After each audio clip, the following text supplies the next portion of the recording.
Hello les loulous. Au revoir.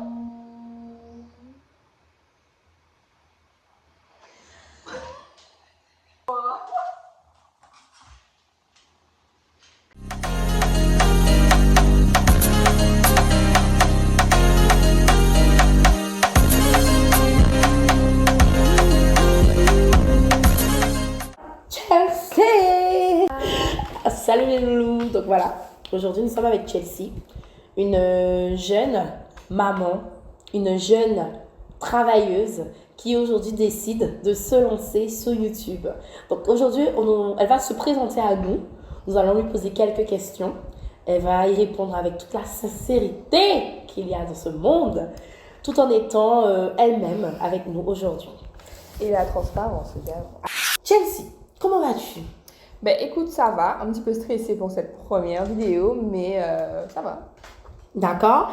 Aujourd'hui, j'aimerais te poser quelques questions sur la personne que tu es, Ouais. sur la personnalité que tu as, ce que tu fais dans la vie, comment se passe ta vie dans ton quotidien. Voilà. Qu'est-ce que tu fais dans la vie, Chelsea? Déjà, qui es-tu? Dis-nous qui es-tu pour commencer. Alors, moi c'est Chelsea, j'ai 23 ans, j'ai eu 23 ans en mars. Je suis maman, j'ai une petite fille qui aura bientôt 2 ans. Qu'est-ce que tu fais dans la vie aujourd'hui? Ben actuellement, j'ai quelques petits projets que j'essaie de mettre en place. J'ai quitté mon travail en décembre pour des raisons assez tumultueuses, disons. Ça faisait presque 3 ans, j'en ai appris énormément sur ce travail-là. J'ai eu des responsabilités, j'en ai eu pas mal, j'en ai eu même trop des fois. Donc voilà, et aujourd'hui j'ai décidé de reculer pour mieux sauter. Et entre-temps, ben, j'avais pas mal de petits projets qui fusaient un petit peu de part et d'autre de ma tête et j'ai décidé de les mener à réalisation et là ils sont en plein essor, tout simplement. Voilà. C'est ce que nous souhaitons à la plupart de nos jeunes aujourd'hui, c'est de pouvoir mettre en place tous les projets, vos idées. N'hésitez pas, lancez-vous, lâchez-vous, faites. Même si après vous dites que vous n'avez pas réussi, mais l'important c'est de se dire que vous avez essayé. Et c'est ce qu'il nous faut aujourd'hui, des personnes comme Chelsea, les gens quand même. Pourquoi tu as quitté ton travail, Chelsea? Dis-nous tout sur ce travail. Eh bien, comme je disais tout à l'heure là, c'est vrai que je suis rentrée dans le monde du travail assez tôt, puisque j'ai toujours eu cette soif de, comment dire, pas d'indépendance, mais de pouvoir soulager financièrement ma mère, qui m'a élevée seule pour le coup. C'est pas du tout ce qu'elle voulait, mais c'est vrai que moi, je me disais, voilà, si je peux faire ça, toi, ça lui permettra de respirer un peu. Et rester sans rien faire, c'était un peu compliqué. Donc effectivement, j'étais à l'école, j'ai eu mon bac, enfin bon, le cursus basique scolaire. Scolaire, tout à fait. Et Oui. par la suite, j'ai décidé, après le Covid, qu'il fallait pas que je reste sans rien faire. Voilà, donc de manière très succincte, j'avais une charge de travail qui a été importante, tout simplement. Non pas que je ne pouvais pas la gérer. Quand je suis tombée enceinte, je n'ai jamais arrêté. Donc ça veut dire que même quand je n'étais pas au travail, j'étais tout le temps en activité, je n'ai jamais pris de temps pour me reposer et je pense que j'ai des traumas post-accouchement dont on ne parle pas, donc je serai certainement amenée à parler sur cette chaîne. C'est souvent un sujet tabou en fait, il n'y a pas d'accompagnement, on te dit voilà, repose-toi, mais on ne te dit pas comment faire, quand, où. Et quand tu reviens au travail, forcément, on t'exige d'être aussi performant que quand tu étais parti. Et moi aussi, je me suis exigé ça. Et donc, du coup, forcément, à un moment donné ou à un autre, quand on n'a pas forcément un environnement sain, ça fight. Mais j'ai eu, entre guillemets, le courage de me dire, ça y est, stop, il faut arrêter. Faire une coupure. C'est ça, tout simplement.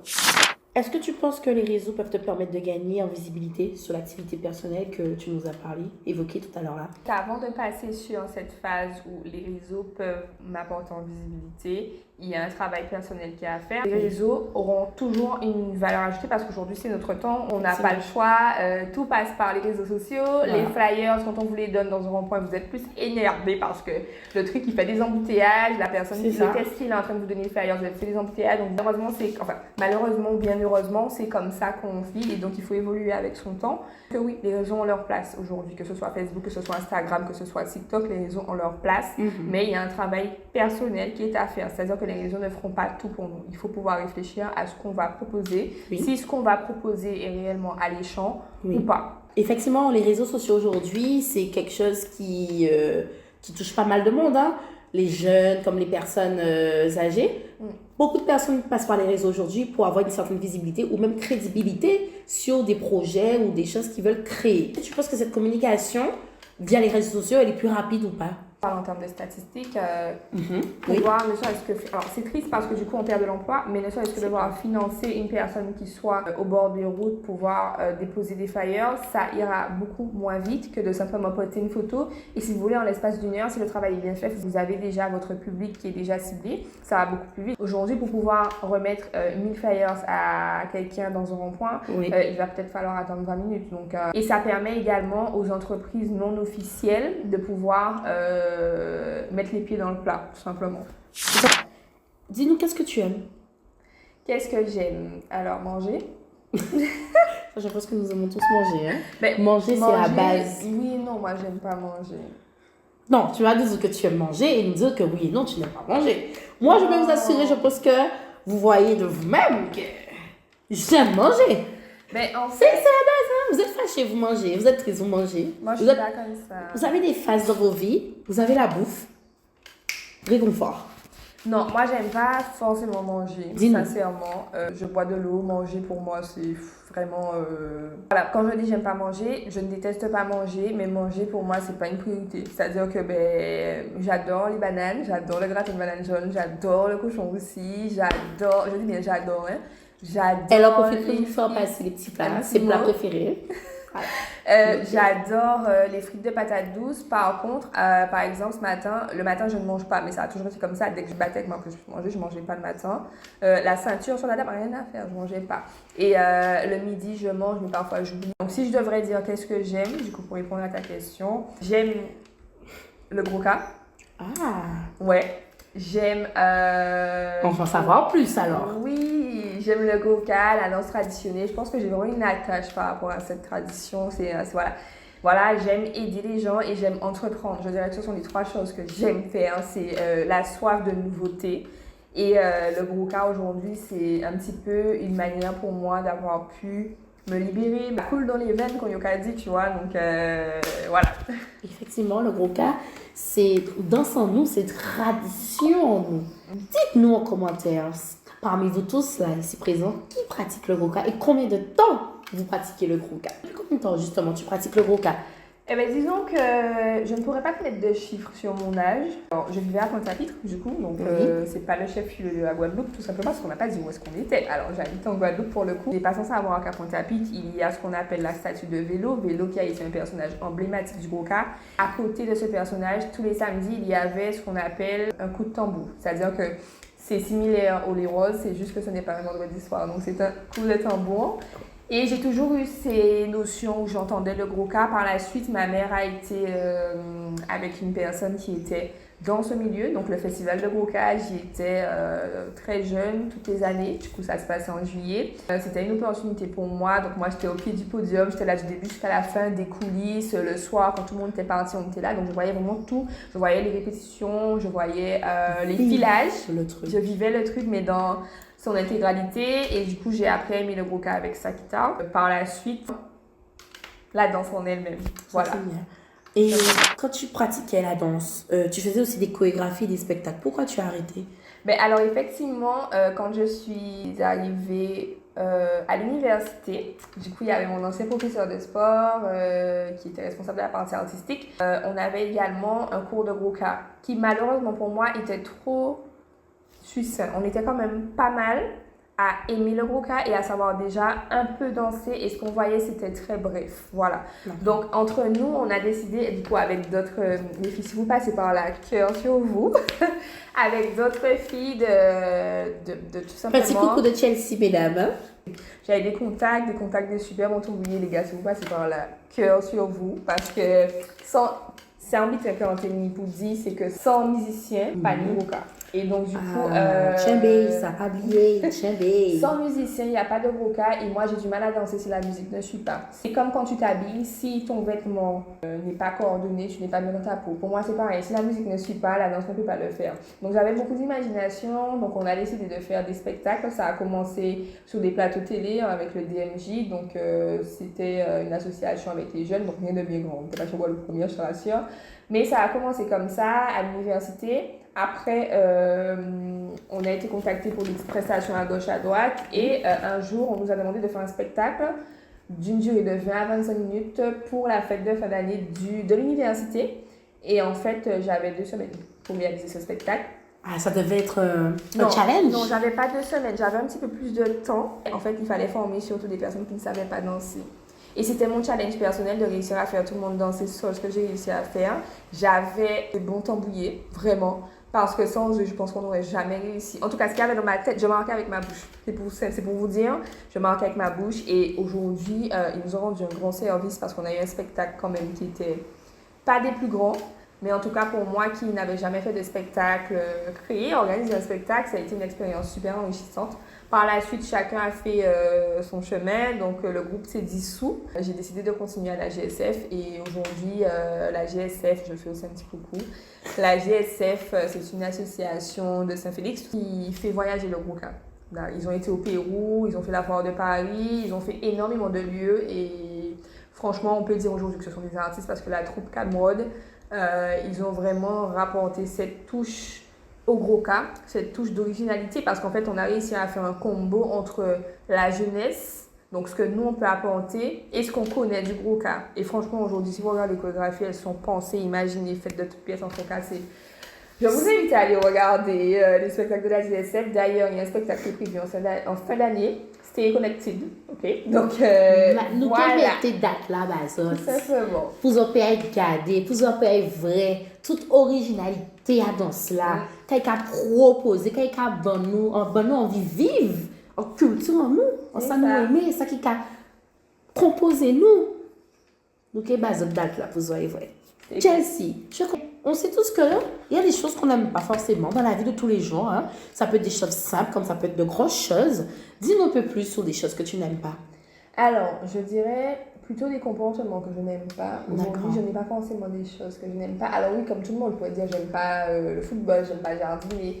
Mais je dirais que ce que je n'apprécie pas parmi tout, c'est le manque de franchise de la part de tout un chacun. Je profite pour glisser un petit message. Parce que la fille qui est juste à côté, c'est ma meilleure amie depuis très longtemps. Et elle n'est pas sans savoir qu'on en a vécu des choses, Des hauts et des bas. Et des bas. Des bas aussi, franchement. Des bas. Mais on s'est battu pour être là où on est aujourd'hui. On est là. On s'est battu. On nous a détestés. Ça, c'est vrai. Maman, on nous a pris de très haut. Et aujourd'hui, on est là. On est debout et on ne se lâche pas. Franchement. Anyway. Il y aura trop de choses à raconter. Vous n'êtes pas prêts. Trop de choses.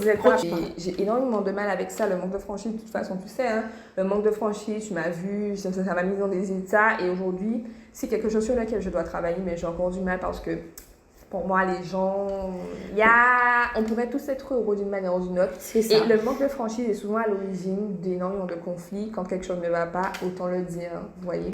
Et on n'a pas encore cette maturité générale, hein, pas personnelle. Alors oui, personnelle, mais aussi générale, globale de se dire. Voilà. Vous savez, en général, on prend les plis de la société, mais la société ne nous éduque pas à aller voir quelqu'un quand il y a un problème. Et je dirais que c'est ce que j'apprécie beaucoup, le moins en tout cas dans la vie de tous les jours, parce qu'on le voit partout. Et aujourd'hui, les gens aussi, ils ont du mal à se dire, je vais lui dire réellement ce que je pense. Parce qu'on se dit que si on lui dit ça, ça va blesser, ça va vexer ou autre. Mais des fois, on préfère entendre que par des comportements, on le voit. C'est pas pour vous, mais moi, personnellement, ça passe pas en fait. Je préfère l'entendre, que tu me le dises, que tu me le dises pas et que par ton comportement, je le comprenne en fait. Ça passera pas ça en fait. Je suis d'accord avec toi. Non, mais je suis d'accord avec toi. Donc, c'est vraiment, de toute façon, tu sais, tu me connais, tu m'as vu dans des états de bas absolument. Et on a vécu des choses autour de nous qui font que. Voilà. Et à des moments similaires, parce qu'il faut savoir qu'on n'a pas du tout le même cercle de fréquentation, mais c'est incroyable la manière dont dès qu'il y en a une qui a quelque chose, ben, l'autre, en fait, elle suit. On dirait qu'on s'attire dans les problèmes même. Non, mais c'est vrai, mon Dieu. Mais en tout cas, il faut toujours savoir se relever et s'entourer des bonnes personnes. Et ne pas avoir peur, même si ça fait mal, de lâcher. Parce que moi, je donne beaucoup et j'ai du mal à comprendre qu'on va toujours vous reprocher quelque chose, vous ne serez jamais parfait. On n'est pas parfait. Mais soyez égal avec vos valeurs. Même si vos valeurs ne correspondent pas aux autres, mais si vos valeurs vous conviennent à vous, c'est le plus important. Si elles sont mauvaises, bon, ben, c'est dommage, mais ça sera propre à vous, du coup. Et si elles sont bonnes, ben, c'est encore mieux. Tout à fait. Effectivement, c'est une chose d'être égal à soi-même. Elle mange le chewing-gum, absolument. Je suis la fille, ça fait peut-être 1 heure qu'elle mange le chewing-gum, là. faut Donc, faire ça, c'est mon chewing-gum. une petite pause parfum. Ouais, attends. Je gratte mon dos. Mais on voit pas ton odeur, hein? C'est pas grave. Il faut s'aimer soi. T'as pas entendu ce que je viens de dire? Oui, c'est ça. Chelsea, tu nous as parlé de toi. Tu nous as présenté qui tu étais, en disant ce que tu aimais, ce que tu n'aimais pas, ce que tu faisais, ce que tu ne faisais plus. Mais rentrons un peu plus dans le vif du sujet. Je dis là, est-ce que vous pouvez dire nous pour qui était ou décider de lancer sur YouTube? Pourquoi je là? Pourquoi à présent, l'on est là ça? Je te répondrai que je ne sais pas. Je dirais que j'ai toujours peut-être voulu, entre guillemets, j'ai toujours aimé un peu ce monde. Alors, pas forcément le monde de la visibilité, mais tout simplement se dire que ça reste aussi des projets, ça reste... Enfin, voilà. J'ai une maman qui m'encourageait, qui m'a filmé. Il faut savoir que j'en suis pas à ma première vidéo. Parce que j'ai toujours eu peur du qu'en dira-t-on. Parce que j'étais pas entourée par des personnes saines, mais j'étais toujours aussi persuadée que la vie des autres comptait beaucoup plus que ce que je pouvais ressentir. Donc, me lancer pour moi, pour me dire que si ça fonctionne, ça fonctionne. Si ça fonctionne pas, ça fonctionne pas. Mais personnellement, j'aurais accompli ce que j'ai voulu tester. Effectivement. Quoi, tout simplement. Maintenant, et faire des vidéos avec elle, parce qu'en fait, elle est là-tant, je sais elle me quoi. pousse à reprendre, hein, je tiens à le dire. Je suis derrière. Vous avez vu les sangsues?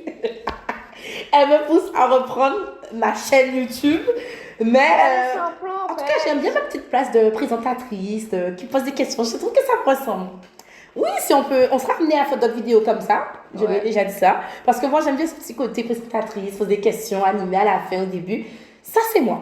Donc, restez connectés pour les autres vidéos. Peut-être qu'on aura un nouveau format sur nos deux chaînes. Qui sait, genre le talk show de Roro et de Chelsea. Bref, on s'allie avec les divers génériques. Générique. Action. Je l'ai pas fait, merde. Attends, 1, 2, 3. Action. As-tu une expérience sur les réseaux sociaux, Chelsea? Dis-nous tout. Mais Est-ce alors... que tu as déjà fait des petits vlogs ou même des petits réels Instagram ou des petites vidéos toutes simples que tu t'es mis à poster comme ça? Mais disons que TikTok et moi, on a une grande histoire d'amour depuis quelques temps et donc c'est ce qui m'a permis un petit peu de me lancer. Tout ce qui est la partie professionnelle du fameux projet en question, donc l'Insta. Bon, ma collaboratrice, elle poste assez souvent, voilà. Et c'est vrai que dès qu'il y a des petits vlogs, des petites choses à faire, j'essaie de m'y mettre et on fait des petits vlogs et tout. Donc... À travers tes vidéos TikTok, tu penses que les gens voient un peu qui tu es au niveau de tes qualités, tes défauts? Quelles sont tes qualités, tes défauts? TikTok, c'est très superficiel. Moi, par exemple, je suis plutôt les trends. Et puis TikTok, il y a des filtres. TikTok, c'est... On n'est pas... À moins qu'on veuille proposer des vlogs et tout, moi, c'est pas forcément ce que je fais. Donc non, les gens peuvent pas savoir quelles sont mes qualités, quels sont mes défauts, si je suis juste jolie ou si j'ai juste des filtres, si je pue ou si je pue. En sujet. C'est vrai que j'aime bien avoir ma petite intimité, mais n'hésitez pas parce que je mange personne. Ah, venez me voir. Et en fait, non, ça ne me dérangera pas, ça fait toujours plaisir. Donc voilà. Aujourd'hui, c'est vrai qu'on me connaît parce qu'on me dit oui, tu fais ci, oui, tu fais ça. Des fois, je me dis, parce que tu sais, j'ai fait Miss. Je sais pas. Dernièrement, il y a une fille que je connais pas qui me dit, mais t'as fait Miss, toi? Je dis, Elle me dit, oui, t'as fait Miss, t'as fait ci, t'as fait ça, t'as fait. Je dis, On l'a fait. On t'a attrapé. Anyway. Alors justement, tu nous as pas trop dit sur ce parcours de Miss Gosier. Ce parcours de Miss Gosier. Mais c'est vrai que ça a été aussi une expérience, un challenge personnel. Je vais être très bref dessus parce que c'est vrai que ça s'est mal fini pour certaines d'entre nous, entre guillemets. S'il y en a qui sont restés sans prix sur le podium, ça aurait pu être moi, ça aurait pu être n'importe qui. Donc pour le coup, ça a été une très belle expérience. Ça a eu de très bons accompagnateurs. Mais c'est vrai que j'ai pas continué dans cette lancée parce que je pense que c'est pas un monde qui me correspondait physiquement. J'étais plus mince que ça. Beaucoup plus mince que ça. Du coup, alors, qu'est-ce que tu veux me proposer sur ta chaîne YouTube? Eh bien, ce que je vais proposer, ça va vraiment être aléatoire en fonction. Je pense qu'on va chat. On va faire des petits chats. On a des vidéos à faire ensemble d'ailleurs. On a des sujets assez importants. Il y a du palpitant. Il va y avoir quelques petits vlogs. Et je pense qu'on va surtout discuter un petit peu de l'état d'esprit, des sujets qui sont en rapport avec nous, des valeurs et tout ce qui s'ensuit. Et voilà, ça va être vraiment diversifié. Donc n'hésitez pas à vous abonner, à activer la cloche de notification. Je pense que jamais nous un jour. activer la cloche de notification. Voilà. La petite cloche qui apparaît juste là. Voilà, tout simplement pour ne manquer aucune vidéo. Et puis n'hésitez pas à partager si ça vous plaît. Voilà, voilà. Donc on vous fait des gros bisous. Merci d'avoir suivi cette vidéo qui... Bref, on ne vous raconte pas les péripéties qu'on a vécues. Merci d'avoir suivi la vidéo en entier si vous êtes là jusqu'à la fin, tout simplement. Et allez vous abonner à sa chaîne Queen Roro. Je vais vous le mettre en bas, quelque part là. Je vais reprendre. En fait, c'est arrêté, mais je vais reprendre. C'est parce qu'il y a tellement de choses que je fais à côté dans ma vie, c'est pour ça. Mais je sais pas quand, mais je vais reprendre. Ne vous inquiétez pas, on va... Ah, vous avec elle, là? Je vais reprendre. Allez, bisous. Bisous. Moi.